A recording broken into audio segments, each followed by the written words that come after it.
Agora começaremos os pronunciamentos. Antes de eu proferir o meu discurso, passo a palavra ao queridíssimo Dom Fernando Areias Rifan, que fará uso da tribuna. Por favor, Dom Rifan.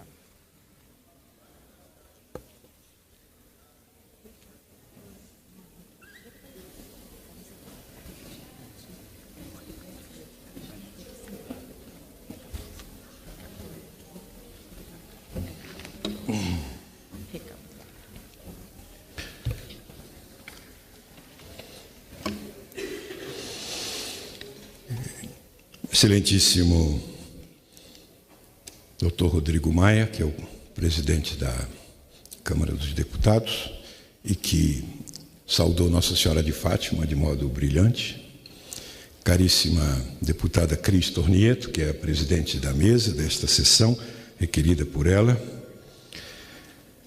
Dr. Leonardo Camanho Camargo, um advogado, que também falará sobre Nossa Senhora de Fátima. O senhor Sérgio Bertoli, que é o coordenador do Instituto Plínio Corrêa de Oliveira, aqui em Brasília. E, aliás, os participantes estão aqui também. E é bom mencionar, porque o Instituto Plínio Corrêa de Oliveira, seguindo o Dr. Plínio Corrêa de Oliveira, segue a mensagem de Nossa Senhora de Fátima, especialmente no combate ao comunismo e suas consequências.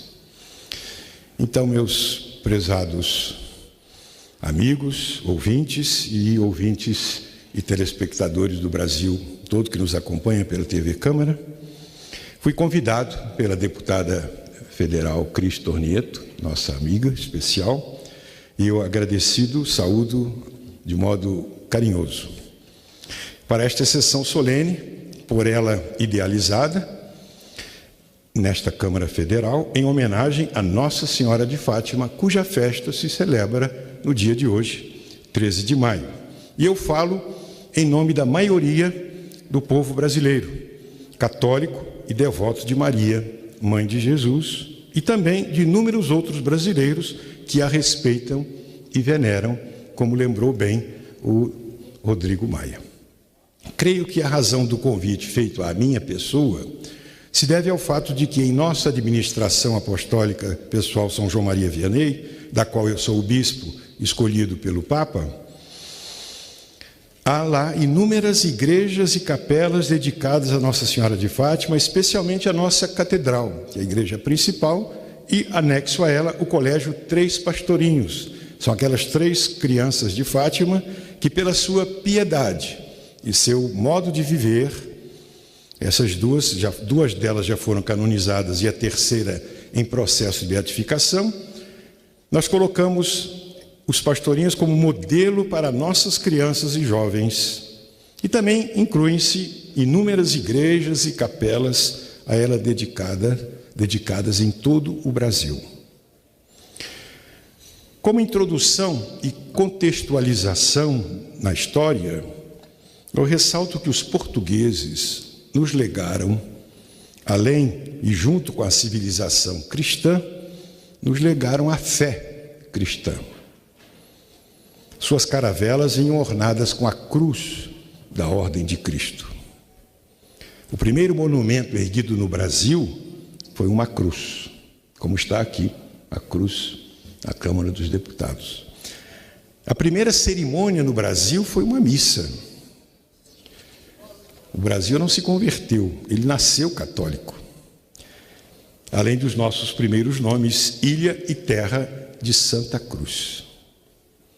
Pedro Álvares Cabral trazia na sua nau capitânia a imagem de Nossa Senhora da Esperança e com ela a devoção a Nossa Senhora, Mãe de Jesus, Nosso Senhor e Deus, venerada sob diversos títulos.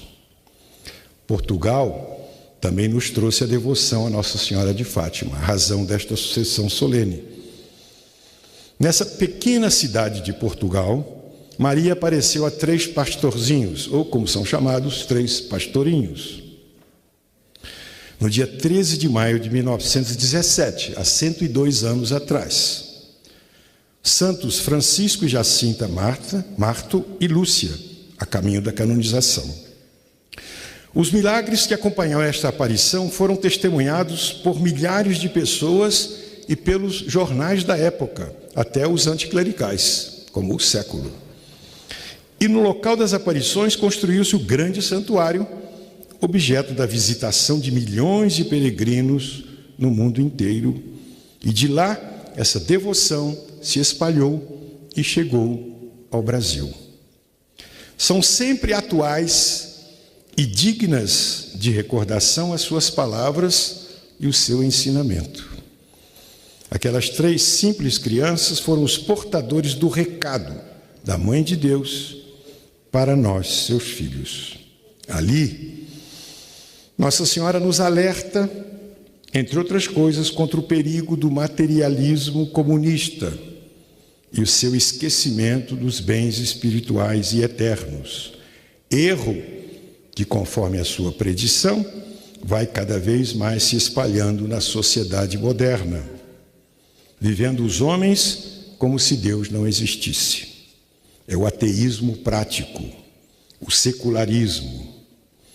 Mas todos os sistemas econômicos, seja o comunismo ou o capitalismo, se também adotam o materialismo e colocam o lucro acima da moral e da pessoa humana, assumem os erros do comunismo e acabam se encontrando na exclusão de Deus. Sobre isso, no discurso inaugural do CELAM, em 13 de maio de 2007, em Aparecida, o Papa Bento XVI alertou: aqui está precisamente o grande erro das tendências dominantes do último século. Quem exclui Deus de seu horizonte falsifica o conceito da realidade e só pode terminar em caminhos equivocados e com receitas destrutivas. Fátima é, sobretudo, a lembrança de Deus e das coisas espirituais aos homens de hoje. E essas verdades sobrenaturais repercutem em toda a nossa ação social. Pois, como disse bem Dostoiévski, se Deus está morto, tudo é permitido. A ausência de Deus nas consciências leva a todas as desordens morais, familiares, sociais e políticas. Como lamentava o Papa Pio XII, eis aí a tentativa de edificar a estrutura do mundo sobre fundamentos que não hesitamos em apontar como principais responsáveis da ameaça que paira sobre toda a humanidade. Uma economia sem Deus, um direito sem Deus, uma política sem Deus. O inimigo trabalha e trabalhará para que Cristo seja um estranho nas universidades, na escola, na família, na administração da justiça, na atividade legislativa, no consenso das nações, lá onde se determina a paz ou a guerra. E o contrário é, obviamente, verdadeiro. O temor de Deus é o princípio da sabedoria, como diz a Sagrada Escritura.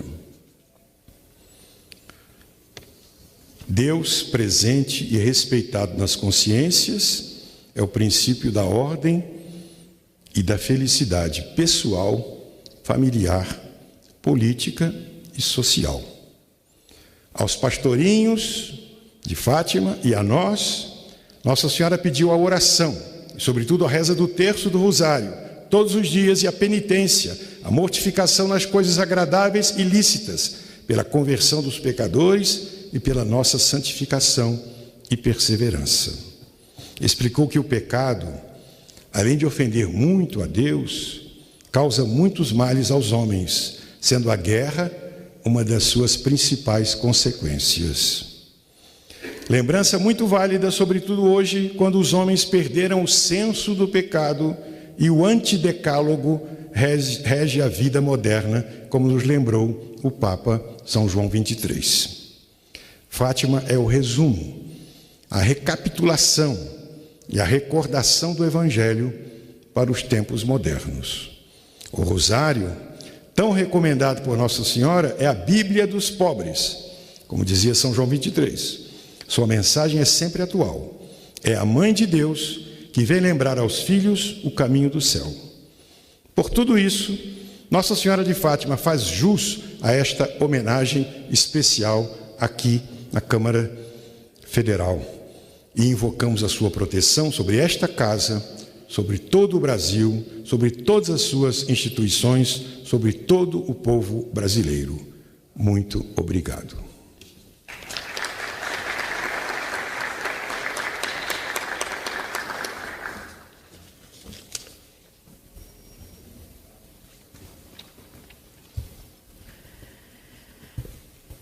Muito obrigada, Dom Rifan, Bispo da Administração Apostólica.